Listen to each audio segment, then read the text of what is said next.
Welcome back to The Price of Business. How apropos that we open up with a song by AC/DC as we talk about the Duck Dynasty situation.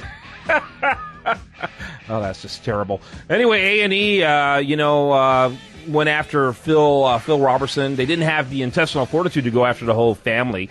They isolated the one because, let's face it, like Glenn Beck has pointed out, Duck Dynasty is a money printing machine for A&E. I think their ratings is probably comparable to the ratings of all A&E programming combined. In fact, I'm going to put my producer, the one and only Sigmund Kramer, on the spot. Name 3 other shows that are on A&E.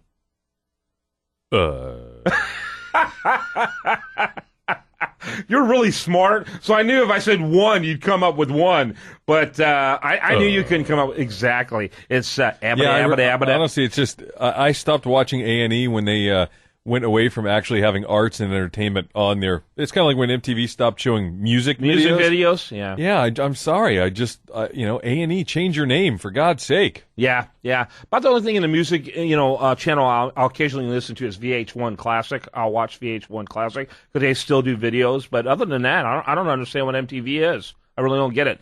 But anyway, I got a guy here on. He's with a company called Strategic Vision. It's a leading public relations and branding agency. David Johnson is the CEO of it. David, welcome to the program, especially under such short notice, for being with us here today. Oh, I'm glad to be on, and early Merry Christmas to everybody. Yeah, same to you. So tell us, first of all, about Strategic Vision. What's it all about? Sure, we're a public relations and branding agency. We do a lot of crisis communications, which, it seems A&E needs more crisis communications than Duck Dynasty does. Yeah, this is true. I like where you're going. I read information a little bit about your angle on this, and the way you're looking at this is that this is a bonanza for Duck Dynasty. This is a bonanza for even A&E to have their them be mentioned this much. They've been mentioned more in the last week than they have in the last decade. I agree, and more people are probably tuning in those shows just to see what they have on, and if they can even find Duck Dynasty right now than ever before. So they're probably seeing a spike in the ratings. Yeah, and it's probably been a bonanza for GQ. Oh, I'm sure it is. Look, that's part of why GQ probably even had this story leaked and everything before it ran and everything, just like the Rolling Stone cover with the Boston Bomber. Look at how long before that issue even ran that they were displaying it so people would be all interested and go buy the Rolling Stone edition. That's what GQ's doing, too. Yeah, by the way, I'll remind the listener that's the January issue of GQ, which means it'll come out, probably in about a week, or probably sooner than that, but still it came out early, as you pointed out. And now I'm reading that there's a website out there called I Stand With Phil, Faith-Driven Consumers. They're saying that 700,000 have signed a petition in the first 9 hours saying, lighten up, let these people back on. So, talk a little about that. 70,000 in 9 hours come out, and by the way, the website is called istandwithphil.com. Talk a little bit about that. Oh, I'm not surprised whatsoever. We're seeing it nonstop as far as, all this response and everything on social media and everything. And it's showing more than anything the power of social media in a crisis. How really, right now, social media, online technologies really dominate during a crisis, and the side that gets their story out first really strong and effectively can maneuver and really control social media and set the narrative for the crisis, and that's what we're seeing right now. So just want to mention real quickly that my producer cheated, and he went to aatv.com. Here's some of the fine programs you can find. Storage Wars, Texas. Then there's this program called Shipping Wars. You don't want to miss Shipping Wars. And then there's Rodeo Girls, which at least appear to be hot. And that's pretty much it. I never heard of any of these programs before. But that's what you get if you don't have Duck Dynasty, which, man, that thing is, I'm telling you, you can't help but be amazed. And I love, by the way, if you go to aetv.com, see, they can't pay for this kind of exposure, buddy. You know that. But if you go to aetv.com, the Duck Dynasty picture has the nativity scene. The nativity scene is there, and so you gotta appreciate old little town of West Monroe is what they're calling that episode. So, and by the way, there's a great article over there at usdailyreview.com. We've got some great articles of some of the conservatives who come out in support of them. Speaking of that, I want to ask you about this. What's the possibility? Glenn Beck, he owns this Blaze TV. He's come out and said, "Hey, you guys ought to go ahead and move to my network. You'll never have a problem with wondering about whether or not you're going to get censored again if you come to Blaze TV." Blaze TV, for those aren't familiar, they have millions of streams every month online, and maybe even more, impressive, and would probably add quickly as they are on Dish TV. I bet if they got picked up Duck Dynasty, they'd probably be on other cable networks as well, cable providers as well. What do you think about that angle? Oh, look, I think half a dozen networks probably right now are looking to grab them and the sponsors as well. That's what this big thing is about. A&E, if they lose Duck Dynasty right now, they lose money as far as sponsors and everything, too. Yeah, absolutely. It would be a disaster. My producer, who comes up with one good idea once every 9 months, he just came up with one. But you know what? If Fox grabbed him, and I mean regular Fox network, just the Fox network, grabbed him, woo, that'd be serious. Oh, it really would be. And I wouldn't be surprised whatsoever if they do grab them.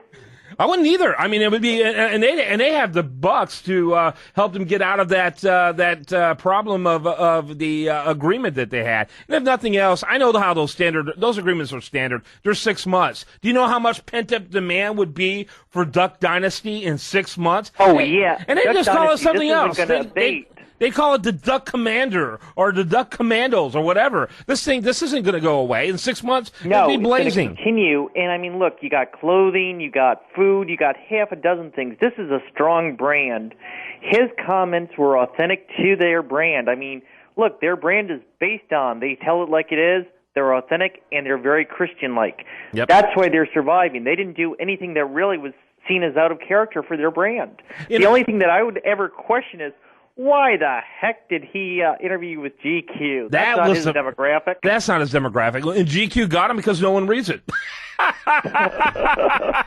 Sorry, GQ. But anyway, and so my producer now, he's on a roll. He wants to talk to you. No, just real quick, A&E did this to begin with because they wanted to poke fun at the God and Gun stuff. That's right. And it got out of hand. They didn't expect it to be this big of a hit. They thought it was going to be like Amish Mafia, where people are just going to tune in and laugh at it. But people really got behind this Robertson family.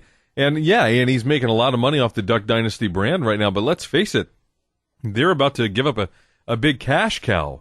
And they did it originally to make fun of them in the first place. So who knows what's going to happen? Yeah, and this exactly. This reminds me, what was that movie that Steve Carell was in? And he was a part of a joke that, they invited these people to dinner, for a joke, these really successful people. Oh, Dinner with the Schmucks. Yeah, Dinner with the Schmucks. This is the television equivalent of Dinner for Schmucks is what this is. They thought that they were schmucks. And guess what? A&E are the schmucks, apparently. Go ahead. Well, GQ and A&E and everything, look, they look down not just on the Duck Dynasty people, but on the people who watch it, too. Yet if you look at the people who watch it, the buying power that that demographic commands, they can make or break companies. That's why we're seeing so many of these sponsors and advertisers stick with Duck Dynasty versus A&E. Yeah. Because if the Duck Dynasty demographic, Middle America, the South and everything, basically all of America in between New York and California, if that buying power really turns and is angry about this, a lot of companies could be really hurt. GQ and A&E might like to laugh at these people, but these are the people who fuel the economy and can make or break brands. Well, David Sigmund here again. So you're telling me that the advertisers have come out and they said that they're going to stick with the Robertsons or leave A&E and go with Duck Dynasty? Is that what they're saying? We've seen several of them come out and say that. Now, Under Armour, which can be expected, said that they support A&E, but several others have already come out and said no. We stand with Phil Robertson. We're not backing down. We're with him. Yeah. That is news to me. That's very interesting. That is. I think there's this desire for authenticity, and I think, and people don't read the rest of that, by the way. He also talked about greedy people. He talked about the greedy. You know what? None of the hard left is going to disagree with that. The greedy are going to hell. And it's interesting. The guy just, I'm sorry, he quoted the word. He quoted the Bible. And, it comes down a lot to what you believe about that, don't you think? Well, it does, but the other thing is, too, look, his brand was based on he's a strong Christian. People have asked me in the past several days, why is he surviving? Why are all these people, running to his side more versus Paula Deen? And I'll tell you why. It's branding 101. Paula Deen's brand was based upon the fact that she was this sweet grandmother. So when it came out that she used that word, that went against her brand ID. And then finally, the bigger story was she had no crisis communication strategy. This crew, the Duck Dynasty people, they're very savvy, very smart, very strong business people.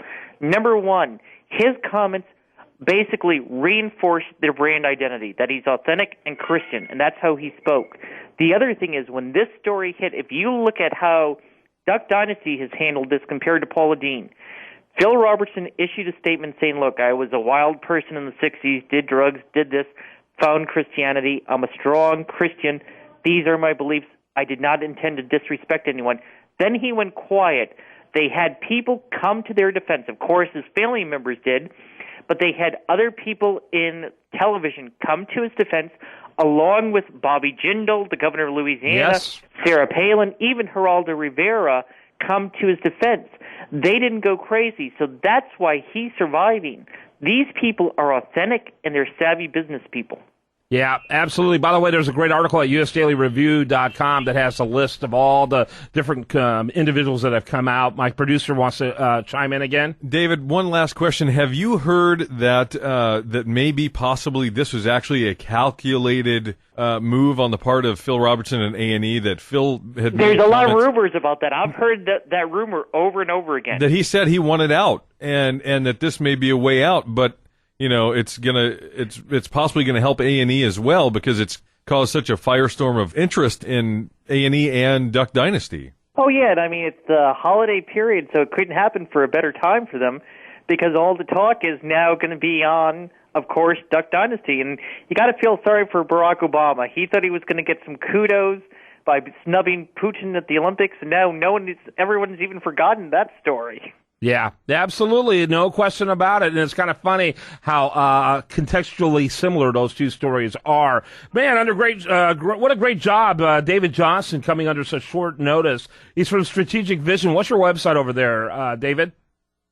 It's strategicvision.biz. I appreciate your perspective, your insights, and look forward to having you on again in the future.